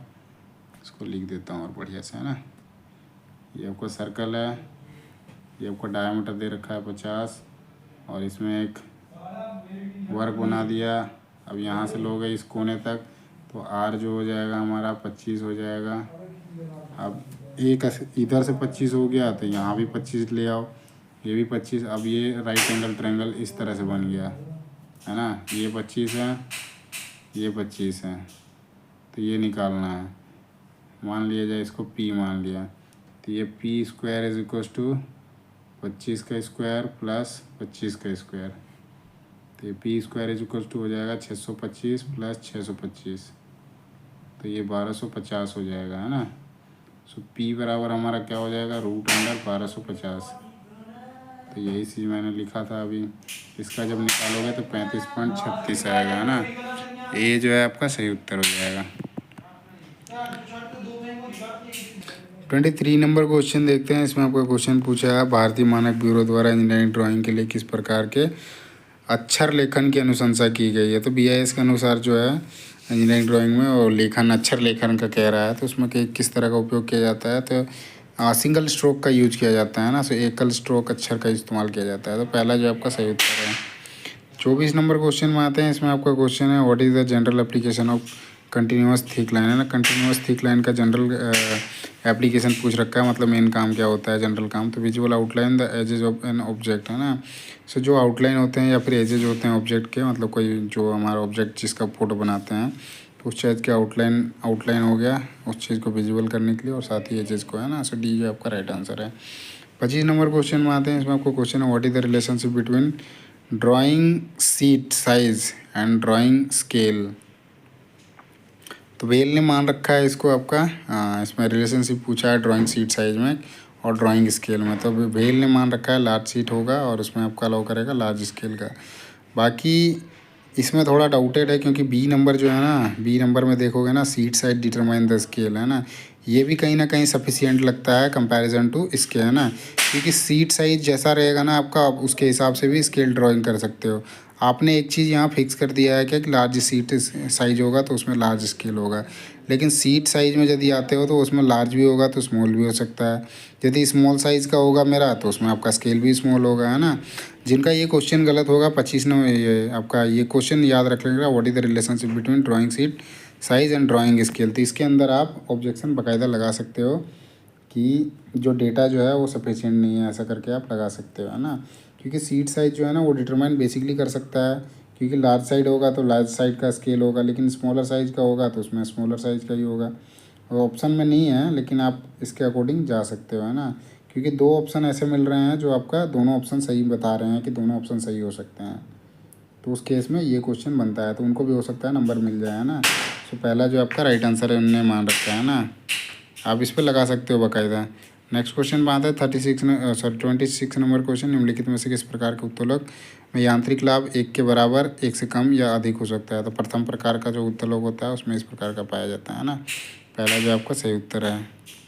नेक्स्ट क्वेश्चन आते हैं 27 नंबर क्वेश्चन। कौन द्विभाजक विधि का उपयोग करने का लाभ क्या होता है। तो कौन द्विभाजक विधि करने का उपयोग जो होता है बहुत ही आसानी से हम या परिशुद्धता से विभाजित करके, मतलब मेन बेसिकली वही होता है कि कौन जो होता है ना, जैसे आप एक आर्क ले लो, मतलब ये एक आर्क ले लो, इसको हम डिवाइड करेंगे, है ना। यहाँ से काट दिया तो यहाँ फट से निकल गया मेरा 60 डिग्री का, आसानी से कर दिया, परिशुद्ध तरीके से वो प्रदान करता है। सो डी जो आपका राइट आंसर है ना। 28 नंबर क्वेश्चन में आते हैं। इसमें आपका क्वेश्चन है विशिष्ट ऊष्मा वाले किसी पदार्थ के mkg और dt डिग्री सेल्सियस तक गर्म करने के लिए आवश्यक ऊष्मा की मात्रा किसके बराबर होगी। उस केस में आपका सारे के सारे मल्टीप्लाई हो जाएंगे, है ना। सो यही मान रखा है आपका डी आंसर जो है, मास इनटू स्पेसिफिक हीट और टेम्परेचर को सबको मल्टीप्लाई कर रखा है ना। डी जो आपका राइट आंसर है। नेक्स्ट क्वेश्चन आते हैं 29 नंबर क्वेश्चन। इसमें आपका क्वेश्चन है ओरिएंटेशन मार्क और सेटिंग मार्क के बीच क्या संबंध होता है। तो ओरिएंटेशन मार्क और सेटिंग मार्क के ओरिएंटेशन मार्क और सेंटरिंग मार्क के बीच में मेन रिलेशन पूछ रखा है। तो ओरिएंटेशन मार्क जो होता है सेंटरिंग मार्क में एक साथ मेल खाता है ना। सो बी जो आपका राइट आंसर है।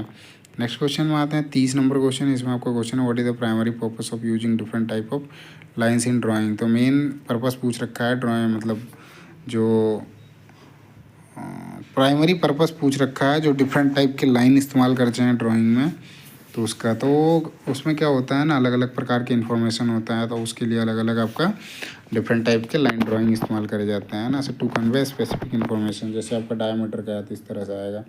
आपका किसी डायमेंशन का लाइन का दिखाना है ना, एक्सटेंशन लाइन दिखाना होता है। जैसे आप किसी ऑब्जेक्ट का लेते होते हैं, आप आपका यहाँ से थोड़ा 1 mm के आसपास का गैप रहता है, देन ये डायमेंशन आता है। आप जैसे डायमीटर का यहाँ का दिखाना है एक सर्कल का यहाँ का, तो इस तरह से आपका उसमें आएगा, अंदर से आएगा या बाहर से आएगा, फिर आपका ऊपर जाके फिर ये मुड़ेगा, देन ऊपर में यहाँ पर डाई का साइन लगेगा, फिर आपका जो डाई हो उसको लिखोगे, तो ये आपका स्पेसिफिक इन्फॉर्मेशन को दिखाता है। जैसे ये आपका डायमीटर का मैंने कर दिया, तो ये आपका डायमीटर बता रहा है। अब उसको 5 लिख दोगे तो थोड़ी समझ आएगा, उसके लिए डायमीटर लिखना पड़ेगा ना, उसका स्पेसिफिक ये हो गया। सो बी जो है राइट आंसर है। देन आप हैं जो आपका एप्टीट्यूड टेस्ट है उसमें क्वेश्चन है। सो इसमें तो क्वेश्चन है एम ने एक्स को एक घड़ी खरीदी, उसे के को 20% लाभ पर बेच दिया, के ने पैकिंग पर 5,000 रुपये खर्च किया और आर को उसने 8100 25 में बेचकर 25% का लाभ कमाया।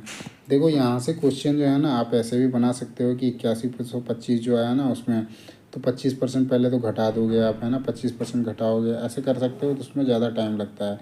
उससे आप बाकायदा ऑप्शन से करो, सबसे बढ़िया। 5,000 है, 5,000 का 20% लाभ कर दो तो 5,000 का 20% 1,000 रुपया हो जाएगा, है ना।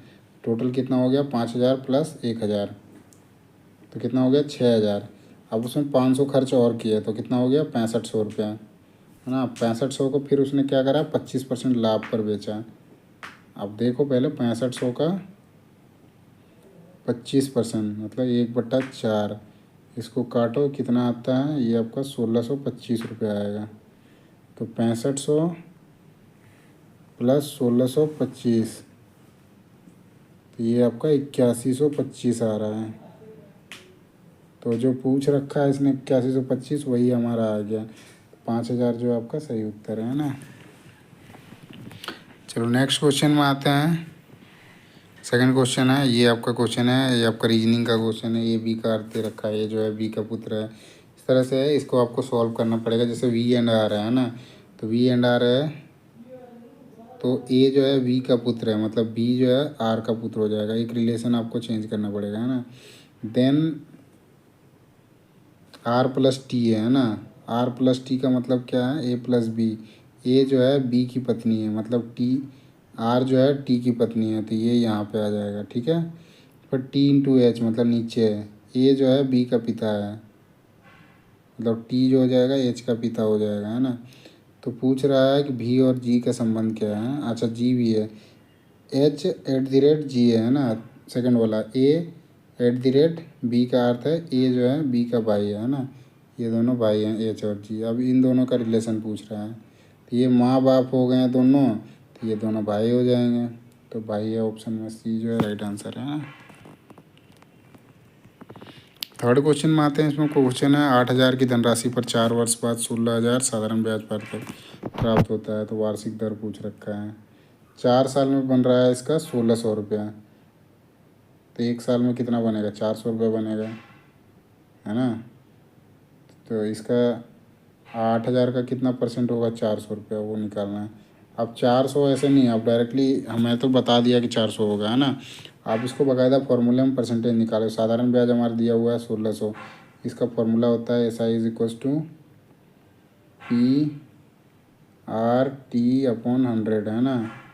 तो SI हमारा कितना दिया, साधारण ब्याज हमारा दिया है 1,600 बराबर P हमारा कितना है 8,000 गुना 8,000 गुना धनराशि हमारा दे रखा है। अच्छा रेट पता नहीं है, तो रेट को रेट रहने देते हैं और टाइम हमारा 4 साल का है। डिवाइड कर देते हैं 100 से, ये 2 शून्य ये 2 शून्य गया, ये 1 शून्य 1 शून्य, 8 से काट देते हैं इसको, तो 20 हो जाएगा, है ना। तो 20 इंटू ये आपका आर मल्टीप्लाई में है 4 से इसको काट देते हैं, तो ये आपका 5% हो जाएगा। इधर आ रहा है, इधर 5 आ गया, तो 5% जो है आपका डी राइट आंसर है। 4 नंबर क्वेश्चन देखते हैं। इसमें आपका क्वेश्चन है, दो संख्याओं का गुणनफल दे रखा है 325 75, उनका एलसीएम दे रखा है आपका 75 और एचसीएफ पूछ रखा है। एचसीएफ क्या होगा, 375 है ना गुणनफल, एलसीएम है 75, तो मैं यदि लेता हूँ इसमें एक को, तो मैं मान लिया कि 75 ही है ना, और दूसरा मान लेता हूँ, एलसीएम 75 है ना, दूसरा मान लेता हूँ 5 बार में चला जाएगा ना, 5 × 5 = 25, 5 × 7 = 35 और 2 = 37, हाँ 75 और 5 मान लो। तो एचसीएफ देखो, एचसीएफ क्या होगा, 5 ही होगा। लघुत्तम हमारा 375 आ जाएगा इसमें, और एचसीएफ जो है दोनों में कॉमन क्या है, 5 कॉमन हो जाएगा। इसमें 5 से ही डिवाइड जाएगा दोनों, एक बार ये 25 और ये 1, तो 5 ही हुआ एचसीएफ, है ना। बी जो है आपका राइट आंसर है। एचसीएफ क्या होता है, हाईएस्ट कॉमन फैक्टर होता है। एलसीएम आपका लोएस्ट कॉमन मल्टीप्लाई होता है ना। 5 नंबर क्वेश्चन देखते हैं। इसमें आपका क्वेश्चन है, वॉल्यूम पूछ रखा है, वायर ऑफ डायमीटर दे रखा है 28 सेंटीमीटर और आपका लेंथ दे रखा है 9 मीटर का, है ना। इसमें वॉल्यूम पूछ रखा है। तो वायर डायमीटर किस तरह का होता है, ये आपका सिलेंडर की तरह होता है ना। इसमें डायमीटर 28 है, मतलब आर जो है आपका 14 हो जाएगा, और लेंथ जो है आपका 7 है ना, मतलब हाथ ये तो हो जाएगा। इसका क्या पूछा है, वॉल्यूम पूछा है। तो वॉल्यूम जो होता है पाई आर स्क्वायर एच होता है। पाई का वैल्यू बैठा दो 22/7, आर स्क्वायर मतलब 14 × 14 कर देते हैं, और एच हमारा 7 है ना। 7 को 7 से काट देते हैं, बाकी इसको मल्टीप्लाई कर दो, ये आपका आ जाएगा। जैसे इसको मल्टीप्लाई करते हैं 14 × 22 है ना, 14 × 28, 14 × 28 और 2 30, मल्टीप्लाई करते हैं 14 से, तो ये 14×3 = 42। कुछ मिस्टेक हो रहा है क्या। तो volume of wire diameter and length, अच्छा ये आपका मीटर में दे रखा है ना। लेंथ जो है ये आपका मीटर में दे रखा है। ये मैंने 7 बैठा दिया, ये 9 है ना। 9 मीटर है, मतलब ये सेंटीमीटर में 900 सेंटीमीटर हो जाएगा। तो 7 से ये 2 बारी में जाएगा, है ना। 22 दूनी 44, ये गलत हो गया ना। 44 गुना 14 गुना 9, इसको गुना करोगे ना आप 900, तो ये आपका आएगा 5,54,000, है ना। बी जो आपका राइट आंसर है। 6 नंबर क्वेश्चन आते हैं। इसमें आपका क्वेश्चन दिया हुआ है, ये लंबा क्वेश्चन है, बाकी मैं इसको थोड़ा समझा देता हूँ जिससे आपको कोई भी डाउट ना रहे, ना। कोई युग्म दिया गया, पहली संख्या कुछ निश्चित गणितीय संक्रियाएँ हैं जिसमें आपका दूसरी संख्या प्राप्त की गई है। विकल्प में 4 युग्म में से 3 जो है किसी न किसी तरह से जो है पैटर्न को फॉलो करते हैं, और इस प्रकार वे एक ग्रुप बनाते हैं। उस संख्या का युग्म का चयन कीजिए जो इस युग्म से बिल्कुल ग्रुप से संबंधित नहीं है। जैसे इसमें नोट में भी लिख रखा है, नोट में लिखा है कि संख्याओं को उनके घटक अंकों में तोड़े बिना संक्रियाएँ पूर्ण संख्याओं पर की जानी चाहिए। उदाहरण के लिए जो है 13 लीजिए, 13 उदाहरण के लिए लिया है ना। उसमें संक्रियाएँ जो है जैसे 13 जोड़ना, घटाना, गुना करना केवल 13 पर ही की जा सकती है। 13 को 1 या 3 में तोड़ना या फिर और किसी भी प्रकार का गणित संक्रिया नहीं करना है। तो जैसे 11 में देखते हैं 124 को, तो 11 का 13 से मल्टीप्लाई करते हैं तो वो ज़्यादा होता है। चलो हम स्क्वायर कर देते हैं 121, और +3 जोड़ना है, तो ये तो नहीं होगा। दूसरा में देखते हैं 9×9 = 81, और इसमें 1 जोड़ रहा है, तो ये भी नहीं होगा। फिर उसके बाद 13 का स्क्वायर करते हैं 169 + 1, भाई ये भी नहीं होगा, है ना। 1 और 3 ये तीनों में आ रहा है ना, इस दोनों में 1 1 आ रहा है, इसमें 3 आ रहा है। वहीं डी में देखते हैं तो इसमें मात्र 2 करा है ना, 7 का स्क्वायर +2 करा है, तो इसलिए आपका डी जो है इसने सही उत्तर मान रखा है। सो डी जो है आपका राइट आंसर है। 7 नंबर क्वेश्चन आते हैं। इसमें आपका जो क्वेश्चन है, दो संख्याओं के योगफल 224 है, मतलब x + y जो है आपका 224 है, और इनका अनुपात जो दे रखा है 11 का और 21 का, है ना। इनके बीच का अंतर पूछ रखा है कितना होगा। तो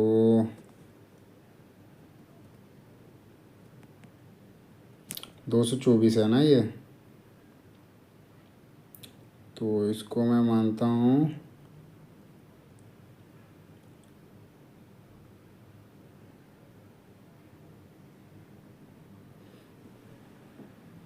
11×5 = 55, और तो इसको क्या करता हूँ 7 से जैसे मल्टीप्लाई करता हूँ ना, तो एक आपका 77 आएगा और दूसरा जो आएगा 147 आएगा। दोनों को जोड़ के देखते हैं तो 224 आ जा रहा है ना। मतलब इनके बीच का डिफरेंस निकालना है आपको। तो इधर आपका 23 हो जाएगा और इधर आपका 47, मतलब 70 आ जाएगा। तो सी जो है आपका राइट आंसर है। 8 नंबर क्वेश्चन आते हैं। इसमें आपका देखो कथन पूछ रखा था, निष्कर्ष, कथन और निष्कर्ष का क्वेश्चन था। कुछ तार जो हैं प्लग हैं, कुछ वायर जो हैं प्लग हैं, सभी स्विच जो हैं प्लग हैं, इसी के बीच में डाल दिया स्विच, है ना। अब इसमें पूछा है कि कुछ तार स्विच हैं, मतलब ये वायर जो हैं कुछ स्विच हैं क्या, तो ये नहीं है ना। सभी प्लग स्विच हैं, ये सभी प्लग स्विच हैं क्या, नहीं है, ये भी गलत है। सी जो आपका राइट आंसर है। जो चीज़ें रिपीट होती हैं ना, वो पहली बात तो देखो यहाँ जो भी चीज़ जो दिया हुआ है कथन में और वही निष्कर्ष में भी है, तो ये कभी भी नहीं सही होता है ना। पहला तो गलत था और दूसरा ऑटोमेटिक गलत हो गया। नेक्स्ट क्वेश्चन है आपका 9 नंबर, किसी धनराशि का 12.5% 2 वर्ष के वार्षिक रूप से संयोजित होने वाले चक्रवृद्धि ब्याज जो है 8,500 है ना। धनराशि ज्ञात करें। देखो ये ऑप्शन से नहीं करते तो बहुत ज़्यादा टाइम लगता है ना। तो 32,000 हमने जैसे डायरेक्टली ले लो, 32,000 का 12.5% मतलब 10% निकालोगे तो कितना होगा, 8,000 आएगा, 800 आएगा, ठीक है। और 2.5% जो है इसका 2.5% निकालोगे तो 200 रुपये आएगा, तो 1,000 रुपये आ गया इसका। 2 साल के रेशियो निकालो 2:1 का, है ना, 1,000 रुपया और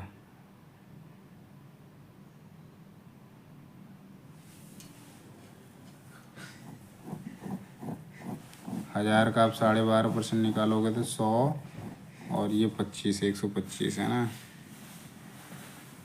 कुछ मिस्टेक हो रहा है, कोई नहीं, इसका आप सॉल्व करोगे ना तो आपको 32,000 ही आएगा। सी जो है आपका राइट आंसर है।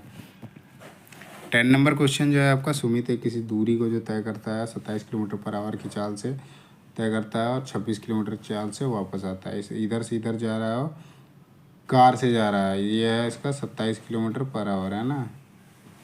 और यहाँ से इधर आया, ये आया 26 किलोमीटर पर आवर। स्कूटर से तय करिए। पूरी यात्रा का औसत चाल पूछ रखा है, तो औसत चाल जो होता है 2xy/x+y होता है ना। 2 × 26 + 27 मल्टीप्लाई होगा, नीचे हो जाएगा 26 + 27 है ना। इसको जब मल्टीप्लाई करोगे ना तो आपका आंसर आ जाएगा ये 26.26/53 आ जाएगा। सो डी जो है राइट आंसर हो जाएगा। 11 नंबर क्वेश्चन देखते हैं। इसमें आपको क्वेश्चन है, यदि संख्या दे रखा है 7, 8, 5, 6, 4, 1, 2 में से प्रत्येक विषम अंक में एक जोड़ा जाए। विषम मतलब जो 2 से भाग नहीं होगा, और सम संख्या में एक घटाया जाए, तो इनमें से सबसे बड़ी संख्या में से सबसे छोटे संख्या को मध्य अंतर क्या, मतलब बड़े और छोटे में। 7 जैसे विषम संख्या है, इसमें एक ऐड करोगे तो क्या हो जाएगा, 8।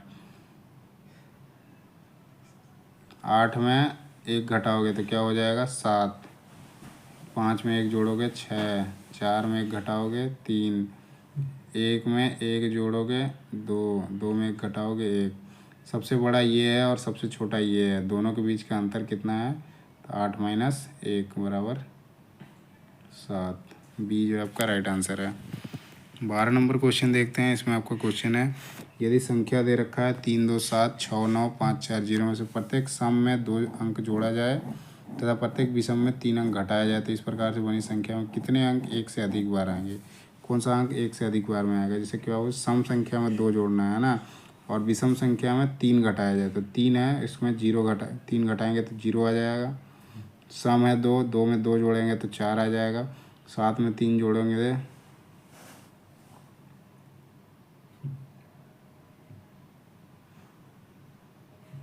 घटाना है ना, विषम संख्या में घटाना है, तो 7 में 3 घटाएंगे 4 आ जाएगा। 6 में 2 जोड़ेंगे 8 आ जाएगा। 9 में 3 घटाएंगे 6 आ जाएगा। 5 में 3 घटाएंगे 2 आ जाएगा।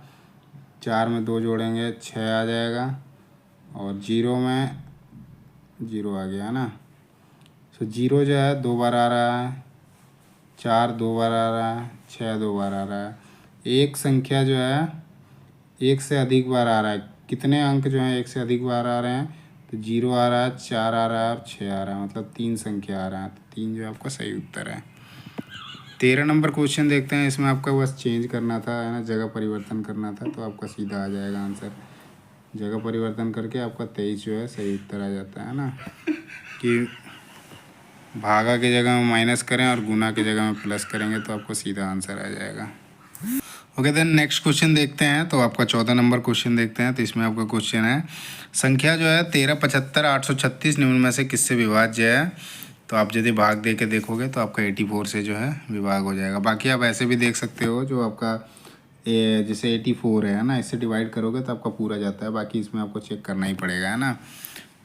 84 सही है जाता है, मैंने चेक कर लिया है। सो डी जो है आपका राइट आंसर है।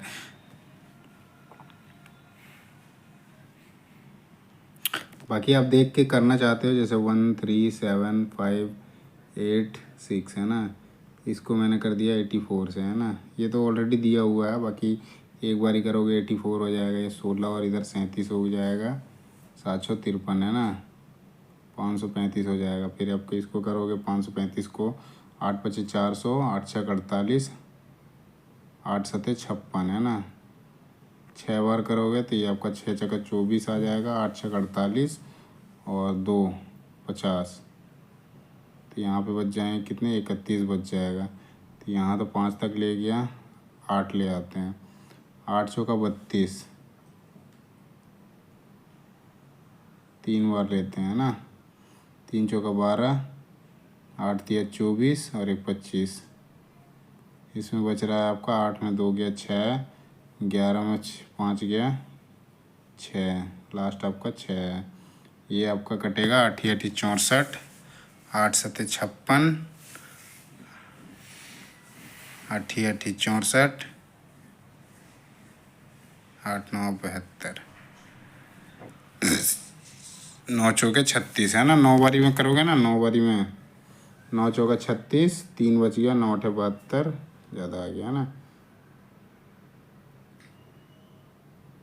कुछ मिस्टेक हो गया, 84 से कट जाता है, आप काट के देखोगे तो आपका सही उत्तर आ जाएगा, है ना।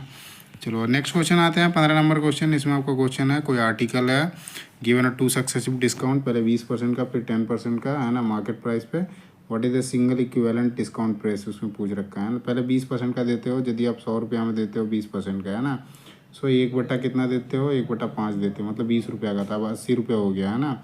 80 रुपये में फिर आपके 10% का देते हो, मतलब 1/10 का देते हो, मतलब कितना, 8 रुपये का देते हो। 80 में से आप 8 घटा देते हैं तो ये आपका 72 रुपया रह जाता है। तो 72 में 100 में कितना दिया आपके, 100 में दिया कितना, 72, है ना, 72, तो कितना प्रतिशत का कमी है, 28% का, वही आपका 28 जो है आपका सही उत्तर हो जाएगा। सी जो है राइट आंसर है। 16 नंबर क्वेश्चन देखते हैं। इसमें आपका क्वेश्चन है, यदि 8 और 18 का तृतीय अनुपाती क्या होगा। तो एक 8 है, ये आपका 48 है ना, उसके बाद क्या होगा, x है, तो इसका देखेंगे, ये आपका 6 गुना है, तो इससे 6 गुना करोगे तो 288 आएगा ना। सी जो है आपका राइट आंसर है। 17 नंबर क्वेश्चन आते हैं, राजेश अपनी कक्षा में ऊपर से 19 है, नीचे से 24 है, तो उसकी कक्षा में कुल विद्यार्थी कितने हैं। इधर से लेते हैं इसको 19 है, और इधर से जो है ये 24 है ना, टोटल हमारा कितना हो जाएगा, 19 और 24 जो है आपका 43 हो जाएगा, है ना। इसमें आपका -1 करोगे तो 42 आ जाएगा। सो ए जो है आपका राइट आंसर है।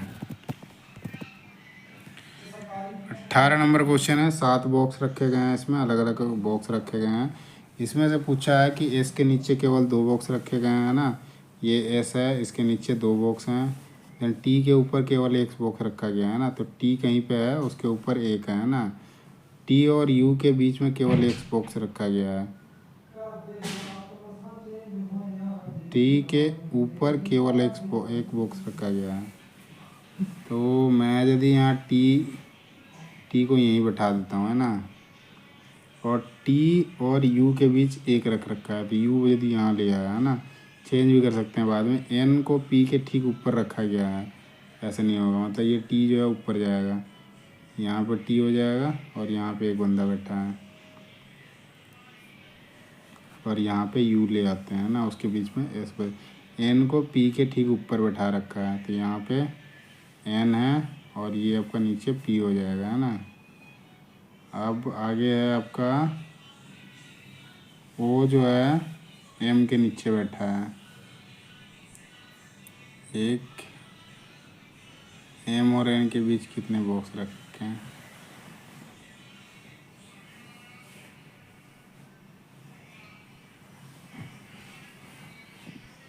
ओ जो है एम के नीचे बैठ रखा है ना, यहाँ पे एम है, यहाँ पे ओ है, 4 बंदे होते हैं ना, ये थोड़ा बना नहीं ठीक से, है ना, 4 बंदे ही होते हैं, आपका कैलकुलेशन सही नहीं हो रहा है। डी जो आपका राइट आंसर है, आप बैठाओगे ना इसको तो आपका 4 ही आएगा, है ना। 19 नंबर क्वेश्चन है आपका, उत्तर दिशा की ओर अभिमुख होकर, उत्तर दिशा की मतलब इस ओर होके, है ना। इसमें देखो बाएं छोर से 15 लोग बैठे हैं, ऐसे नहीं, ऐसे होगा, है ना, इनका डायरेक्शन इधर है, उत्तर की ओर है, तो तुहीन जो है बाएं छोर से, इस छोर से 15 नंबर है इसका स्थान, और दाएं छोर से तो है, इस साइड से जो है 19 है। पंक्ति में कितने बैठे हैं, यहाँ पे टोटल पूछ रहा है कितने बैठे हैं। ये तो उभयनिष्ठ हो गया, तो दोनों के जोड़ दो 34, इसमें माइनस कर दो 1, 33 हो जाएगा। सी जो आपका राइट आंसर है। ये आपका 20 नंबर क्वेश्चन है और ये लास्ट क्वेश्चन है। इसमें भी आपका बैठे हुए हैं ABCD जो है एक पंक्ति में, सीधी पंक्ति में उत्तर की ओर मुँह कर कर ना, जिसमें जी के दाएं ओर केवल 2 व्यक्ति बैठे हैं ना, तो यहाँ पे जी मान लेते हैं, 1 2 बैठे हैं जी के, ठीक है। जी और ई के बीच केवल 3 व्यक्ति बैठे हैं। जी और ई के मतलब इधर ई हो गया, उसके बीच में 1 2 3 बैठे हैं। बी जो है एफ के बाईं ओर बैठा है, दूसरे स्थान पे बैठा है ना, तो बी जो है एफ के बाईं ओर, यहाँ एफ रखते हैं, यहाँ पे बी हो जाएगा ना। ए जो है ए का निकटतम डी है, डी का सबसे दाईं छोर पे कौन बैठा है, मतलब यहाँ डी है, एफ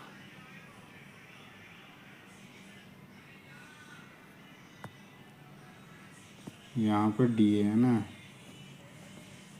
तो यहाँ पे ए हो जाएगा। और एफ जो है जी और ई के बीच में, जी और ई के बीच में 2 लोग बैठे हैं।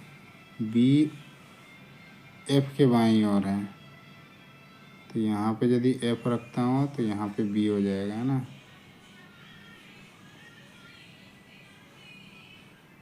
सारे बैठ गए हैं, बैठा कौन नहीं है यहाँ पे, सी नहीं बैठा है ना, सी को बैठा देते हैं यहाँ पे।